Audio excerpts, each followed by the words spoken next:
Keep it along here on Opening the Door before our first pitch between the Commodores and Gateman. Ben Haller alongside manager Jarrod Saltalamacchia. Coach, this is a situation for you guys where obviously the kind of title we're putting on it, do or die, still mathematically in the playoff race, but if you lose this game, everything's over. What's the kind of mindset of the team heading into it? Yeah, I mean, I'm not a big fan of the do or die, but it's realistic. We put ourselves in this situation, so we've got to go out there, play it pitch by pitch, game by game, and as you said, mathematically we're not out of it. We got to win two and then get some help. I never like to kind of depend on someone else to help you out, but however you got to do it to get in is fine.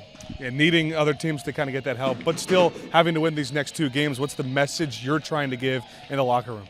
The message is the same as what it's been all year. We don't need to focus on tomorrow. Let's focus on today. Let's be greedy with every at-bat, with every pitch, every play. This is the tough part of the year where you're at the end. They're kids, So, I mean, they start to kind of, start focusing on getting moved into their apartment or start getting focused on fall baseball and stuff like that. So just trying to get them locked into where we're at today. I think the message was like, hey, give me two good games and we'll see what happens after that. Yeah, kind of like you mentioned, it's just kind of natural for kids that age to just be thinking about that kind of stuff. What are some of the specific things you kind of tell them to get locked in? Is there a couple message or two that really helps? Yeah, I mean, it's an approach, and obviously with only 2 games left, you want to finish on a good note, So I mean, I get it, you want to get home, you want to get your apartment, whatnot, but it's like, hey, don't let whatever we did for 9.5 weeks get thrown out the window for the last 2 days. So focusing on our approach, how important is that? Hey, this guy's going to pitch away, let's stay away. Let's try and learn something about ourselves in the time we have.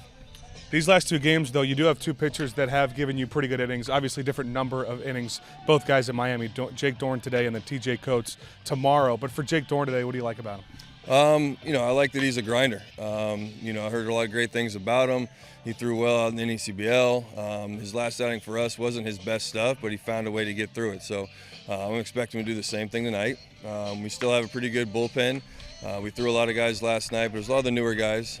So, I mean, we got to get Schultz and Sabbath in there, and that's the tough part. You got those guys that are your closers, and you don't want to take a chance of using them tonight, not having them for tomorrow. But if we can find a way to use them for an inning, I think that they would want to go out tomorrow and pitch again. Coach, appreciate the time. No problem. Thank you. First pitch coming up at 6 here on Opening the Door.